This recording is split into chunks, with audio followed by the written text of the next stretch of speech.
ಅದಕ್ಕೆ ನಮ್ಮ ಧ್ವನಿ ಸರ್ಕಾರಕ್ಕೆ ಕೇಳೋದಿರಲಿ, ನಮ್ಮ ಮನೆ ಆಚೆ ಇರೋ ನಾಯಿಗೂ ಕೂಡ ಕೇಳಿಸೋದಿಲ್ಲ.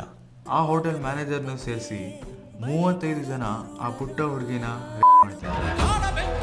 ಇನ್ನೇದಲ್ಲ ಥರ ಕೊಡಿ, ಅವನ ಜನ್ಮ ಜಾಲಾಡ್ಬಿಡಿಸ್ತಾರೆ ಜನ.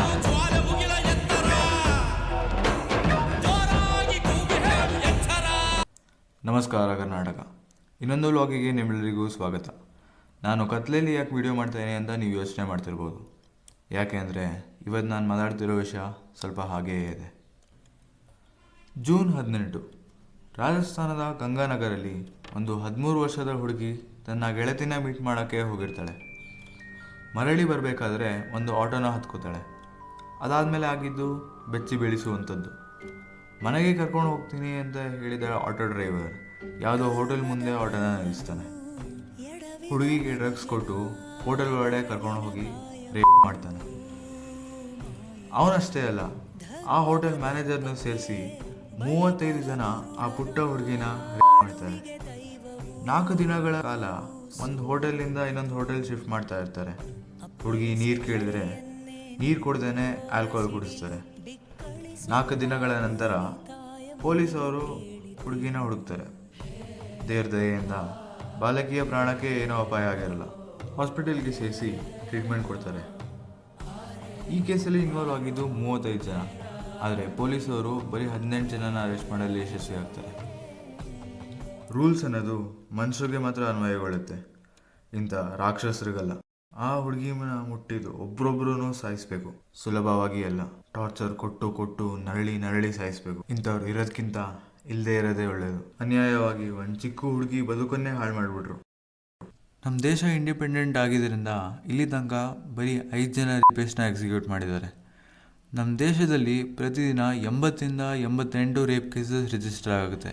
ಅಂದರೆ ಪ್ರತಿ 18 ನಿಮಿಷಕ್ಕೂ ಒಂದೊಂದು ಕೇಸು. ವರ್ಷದಲ್ಲಿ 29,000 ಇಂದ 32,000 ಕೇಸಸ್. ರಿಪೋರ್ಟ್ಸ್ ಹೇಳೋ ಪ್ರಕಾರ ನಮ್ಮ ದೇಶದಲ್ಲಿ 1 ವರ್ಷದ ಮಗುವಿಂದ ಹಿಡಿದು 60 ವರ್ಷದ ಮಹಿಳೆಯರು ಕೂಡ ರೇಪ್ಗೆ ಬಲಿಯಾಗಿದ್ದಾರೆ. ನಾನು ಹೇಳ್ತಾ ಇರೋದು ಕೇಳಿ ನಿಮಗೆಲ್ಲ ಕೋಪಕ್ಕೆ ಬೆಂಕಿ ಹತ್ತು ಉರಿತಾ ಇರಬೇಕು ಅಲ್ವಾ? ಆದರೆ ಯೋಚನೆ ಮಾಡಿಬಿಡಿ, ಸ್ವಲ್ಪ ಹೊತ್ತಲ್ಲೇ ಅದು ಆರೋಗುತ್ತೆ. ಅಷ್ಟೇ ನಾವು ಮಾಡ್ತಾ ಬಂದಿರೋದು. ಅದಕ್ಕೆ ನಮ್ಮ ಧ್ವನಿ ಸರ್ಕಾರಕ್ಕೆ ಕೇಳೋದಿರಲಿ, ನಮ್ಮ ಮನೆ ಆಚೆ ಇರೋ ನಾಯಿಗೂ ಕೂಡ ಕೇಳಿಸೋದಿಲ್ಲ. ಅಪರಾಧಿಗಳಿಗೆ ಭಯ ಹೊರಟೋಗಿದೆ. ಅಪರಾಧ ಮಾಡಿದ್ರೆ ಏನೊಂದು 7-8 ವರ್ಷ ಜೈಲಿಗೆ ಹಾಕ್ತಾರೆ. ಜೈಲಲ್ಲಿ ಚೆನ್ನಾಗಿ ಊಟ ಹಾಕ್ತಾರೆ, ನೋಡ್ಕೋತಾರೆ. ಆಮೇಲೆ ಅವರು ಆಚೆ ಬಂದರು ಮತ್ತೆ ಅಪರಾಧ ಮಾಡ್ತಾರೆ. ಇಲ್ಲಿ ತಪ್ಪು ಯಾರ್ದು ಅಂತ ಗಮನಿಸಿದ್ರೆ 2 ತಪ್ಪು ಸ್ಪಷ್ಟವಾಗಿದೆ. ಒಂದು, ತಾಯಿ ಮಗನ ಬೆಳೆಸುವ ರೀತಿ. ಬೆಳೆಸಿದ ರೀತಿ ಸರಿ ಇದ್ದರೆ ಹುಡುಗನಿಗೆ ಅವಕಾಶ ಸಿಕ್ಕರೂ ಅವನು ಹುಡುಗಿನ ಮುಟ್ಟಲ್ಲ. ರಾಕ್ಷಸರು ಹುಟ್ಟೋದಿಲ್ಲ, ಅವ್ರನ್ನ ರಾಕ್ಷಸರಾಗಿ ಮಾಡಲಾಗುತ್ತದೆ. ನಮ್ಮ ದೇಶದಲ್ಲಿ ರೇಪ್ನ ಎಷ್ಟು ಜನರಲೈಸ್ ಮಾಡಿದ್ದಾರೆ ಅಂದರೆ ಅದು ಜನರಿಗೆ ಒಂದು ಅಪರಾಧ ಅಂತಲೇ ಅನಿಸೋದಿಲ್ಲ. 2ನೇ ತಪ್ಪು ಸರ್ಕಾರದ್ದು. ಕರ್ನಾಟಕ ಪಾರ್ಲಿಮೆಂಟಲ್ಲಿ ಒಂದು ಇನ್ಸಿಡೆಂಟ್ ಆಗುತ್ತೆ. ಕಾಂಗ್ರೆಸ್ಸಿನ ಒಂದು MLA ಪಾರ್ಲಿಮೆಂಟ್ ಮೀಟಿಂಗಲ್ಲಿ ಒಂದು ಸ್ಟೇಟ್ಮೆಂಟ್ ಪಾಸ್ ಮಾಡ್ತಾನೆ. When a rape is inevitable, ಲೇ ಡೌನ್ ಆ್ಯಂಡ್ ಎಂಜಾಯ್. ಅಂದರೆ ರೇಪ್ನ ತಡೆಯೋಕ್ಕಾಗಲ್ಲ, ಕುತ್ಕೊಂಡು ಮಜಾ ತಗೊಳ್ಳೋಣ ಅಂತ. ಇಂಥವ್ರನ್ನ ನಂಬಿ ನಾವು ಆಚೆ ಕಾಲಿಡ್ತಾ ಇದ್ದೀವಲ್ಲ, ಕಾನೂನು ನಮ್ಮನ್ನ ಕಾಪಾಡುತ್ತೆ ಅಂತ. ಇಂಥವ್ರಿಂದನೇ ನಮ್ಮ ದೇಶಕ್ಕೆ ಕೆಟ್ಟ ಹೆಸರು ಬರ್ತಾ ಇರೋದು. ದೇಶ ನಡೆಸೋಕ್ಕೆ ಒಂದು ಪೈಸಾನು ಯೋಗ್ಯತೆ ಇಲ್ಲದೆ ಇರೋರು, ಸ್ವಲ್ಪನೂ ಮನುಷ್ಯತ್ವ ಇಲ್ಲದೆ ಇರೋರು ನಮ್ಮ ದೇಶನ ನಡೆಸ್ತಾ ಇದ್ದಾರೆ. ನಮ್ಮ ದೇಶ ನಾವು ಕಟ್ಟಿರೋ ದೇಶ ಇದು. ಬೇರೆ ದೇಶದಲ್ಲಿ ರೇಪ್ ಆದರೆ ರೇಪಿಸ್ಟ್ಗಳನ್ನ ಪಬ್ಲಿಕ್ಕಲ್ಲಿ ವೈರಲ್ ಮಾಡಿ ನಿರ್ಧಾರವನ್ನು ಜನಕ್ಕೆ ಬಿಡ್ತಾರೆ. ಅವನು ಎಲ್ಲೇ ಬಚ್ಚಿಟ್ಕೊಂಡ್ರೂ ಪಬ್ಲಿಕ್ಕಿಂದ ಕಣ್ಣು ತಪ್ಸೋಕ್ಕಾಗಲ್ಲ. ಇಂಡಿಯಾದಲ್ಲಿ ಆ ಥರ ಕೊಡಿ, ಅವನ ಜನ್ಮ ಜಾಲಾಡ್ಬಿಡಿಸ್ತಾರೆ ಜನ.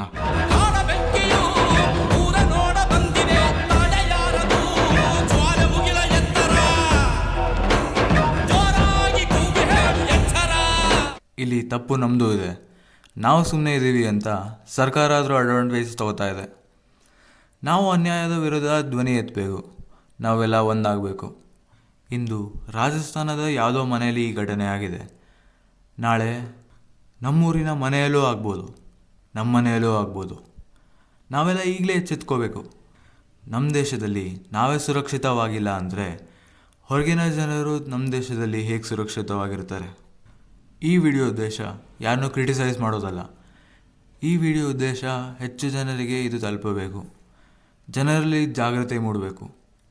ಈ ವಿಚಾರ ಚಿಕ್ಕದಲ್ಲ, ಕಾನೂನು ಬದಲಾಗಬೇಕು, ಜನರು ಬದಲಾಗಬೇಕು. ಈ ವಿಡಿಯೋನ ಇಲ್ಲಿಗೆ ನಿಲ್ಲಿಸ್ತಾ ಇದ್ದೀನಿ. ಸಿಗೋಣ ನೆಕ್ಸ್ಟ್ ವಿಡಿಯೋದಲ್ಲಿ. Until then stay tuned. ಓಂ ನಮಃ ಶಿವಾಯ. ಜಯ ಮಹಾಕಾಲ್.